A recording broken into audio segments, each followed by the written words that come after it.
You're listening to episode 4 of Pulp, Surreal Stories From a Nearby Skull, an audio zine broadcasting short fiction once per week, presented by the Sleepy Bones Detective Agency.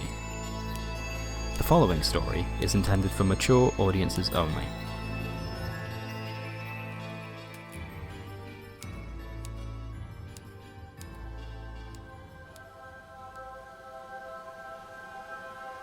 Lupin Fontaine stood in the lobby of the palace.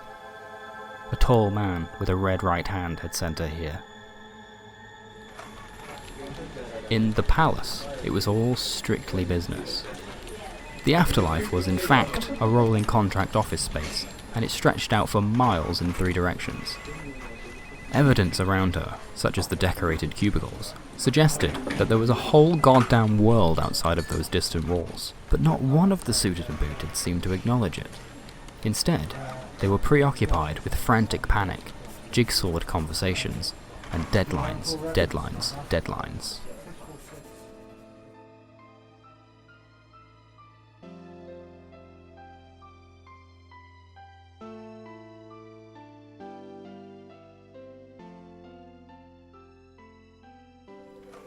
When Lupin, known as Buck to her sister on account of her 2 front teeth, turned her head, she found their supervisor looming behind her. Those who worked under his distant, watchful eye would come to call him Angao, who reigned over death.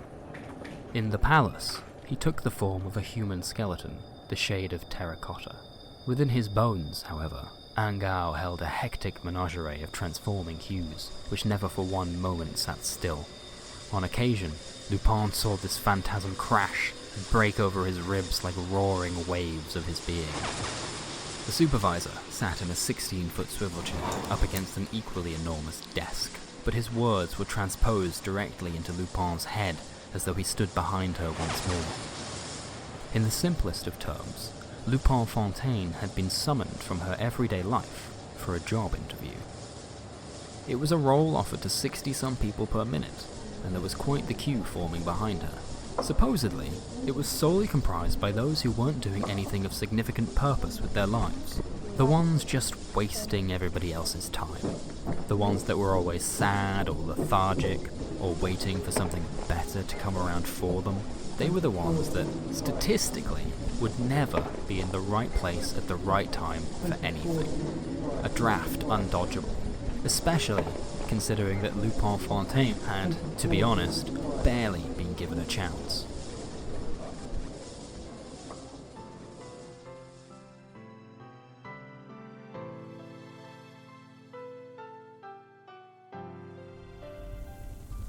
In order to satiate the thirst of the universal engine, Lupin Fontaine would be tasked to join a squadron of collectors known as the Reaping Corps.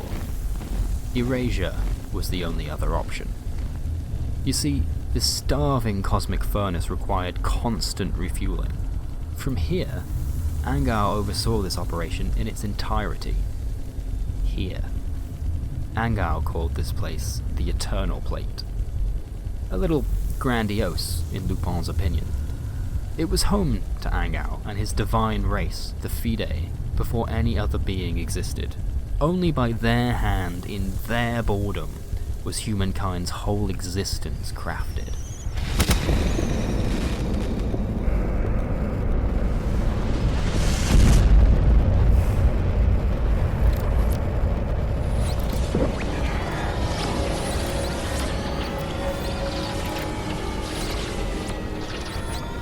They would come to call this realm the Stationary Plate.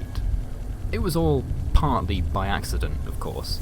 Evolution was a product of sheer luck, and even they hadn't travelled too deep into the infinite galaxies surrounding Earth. None of that mattered, really. The Fide were looking for a simple solution to a growing universal fuel crisis, and these soft, breakable creatures, the ones that Lupin Fontaine knew to have thoughts and feelings and whole lives even, happened to be a long-term tiebreaker. It was a lot to take in, to be fair. I'm sure that you can understand how she felt by now. A lot of cosmic nonsense for a girl who hadn't yet mastered Pythagoras. Fortunately, Angao only needed a yes or a no answer, and being coughed out of the universe's exhaust pipe felt like a raw deal. By taking on the role, however, Lupin also accepted the terms and conditions that came along with it. Namely, that she would be physically burdened by the presence of an angel, literally chained to her corporeal form by great steel links. 2.5 meters away from her, the guardian construct appeared, nude and sexless. It would introduce itself as Isabeau, and it would remain attached to her chest until Lupin could accept, in her heart, that she had become a tool to the universe. It was a difficult fate to come to terms to, in the grand scheme of things. Yet after all, it was this or nothing at all. How bleak. She was certainly real, presenting human.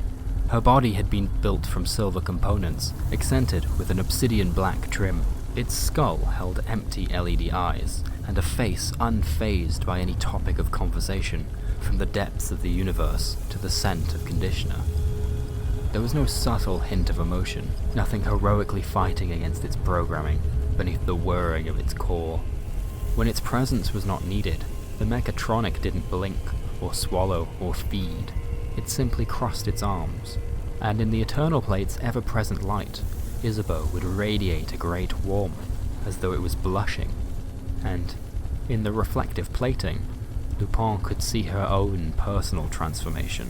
The flesh on her right arm had withered away, and in its place laid the visage of Angao, bare red bone as dry as sand. Lupin noticed immediately that she could no longer feel her fingertips as she once did. Instead, her hand operated more as a tool at her disposal. In actual practice, Lupin would make daily trips back to the stationary plate unseen to the living. With one touch, she could strip your fresh, unpasteurized human soul from the nape of your neck.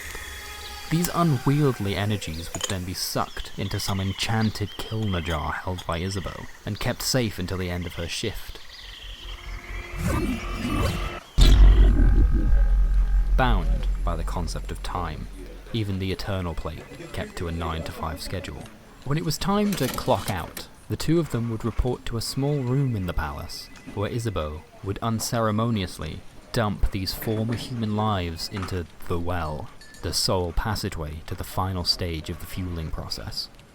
Each time, Lupin would watch as Isabeau went step by step through a painstaking ritual.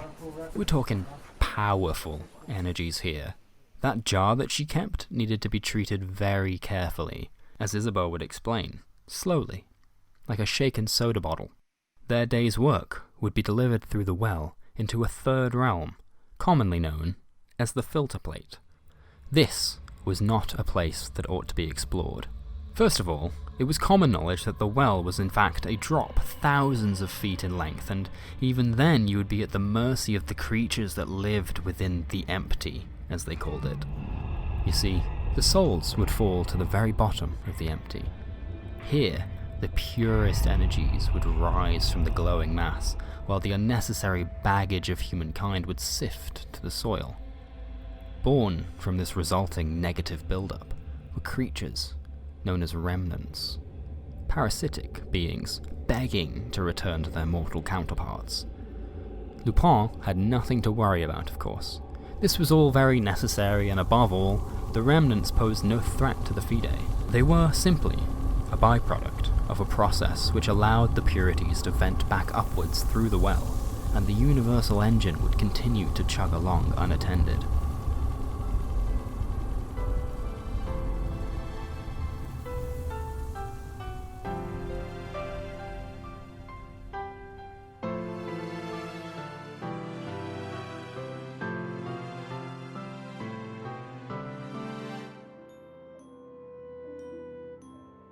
A few years would pass before it began to dawn on Lupin that perhaps they were simply unable to satiate the cosmic hunger. Perhaps, she thought, they were simply buying themselves time.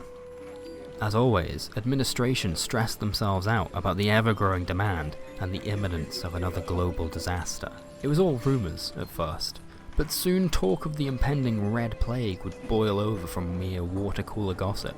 Eventually, at the end of a long, hard shift, Angao himself informed his employees that it simply wasn't enough anymore. They had access to an endless source of fuel, as it was, After all, humankind had always populated its planet as though time was running out. Regardless, the Reaping Corps could no longer keep up with the ever-increasing requirements. Facing another certain fuel crisis, the Fide put little thought to the plight of humanity as Angel prepared to offer up positions to 75% of the plate's population. To get there, though, they would first need to suffer death. It was then that Lupin Fontaine released herself from the burden of free will. Angel's very disregard for human life freed her from Isabeau's chain, and it scattered itself over the white stone floor. Their mercilessness had caused her to realize in her heart what she had become and what she needed to do about it. It all happened very quickly, as though something else had come over her. After a life of respecting the order of things, Lupin Fontaine would throw the world into chaos. It took all of them a few moments to realize what exactly was happening as she snatched the Kilner jar from Isabeau's grasp. The Reaping Corps either watched on aimlessly or allowed their angels to continue pouring their pilfered essence into the depths. Enough was enough, Lupin thought, as she tossed her own efforts into the well's gaping maw. The celestial glass met with the rustic stone lip of the well, and shattered. Like the aforementioned soda bottle, these energies were released all at once, and caused an explosion. In the resulting blow, the ceiling collapsed in on itself and crushed all those present. Lupin Fontaine would lose consciousness here, and as such, would not witness the true extent of her actions. Although together, the remaining members of the Reaping Corps were unable to remove enough rubble to access the well. Even their supervisor didn't know what to do. It only took an hour for the inevitable to occur. Eventually, the energies burned off of those remaining souls in the empty would amass beneath the barrier. Lupin was lucky, in a sense, to not feel a thing when the Eternal Plate was eviscerated by the sheer pressure of the spiritual build-up. In the resulting silence, nothing remained. The Eternal Plate existed no longer, and as such, the universe lacked a distinct source of power. Furthermore, reality as a whole had been shaken. Human life no longer had a purpose, and now there was no congregated force to collect those ready to leave. On the stationary plate, death would cease until the actions of Lupin Fontaine were corrected by another soft, breakable creature. You have been listening to Smile, It's the End of the World, an episode of Pulp, Surreal Stories from a Nearby Skull, written and directed by Jake Lucy. This production is copyright 2019 by the Sleepy Bones Detective Agency and is intended for enjoyment purposes only. Any resemblance to actual persons, living or dead, is purely coincidental. For more surreal stories, please visit us on the web at sleepybones.agency. If you enjoyed this episode, please consider supporting the show at patreon.com/sbda.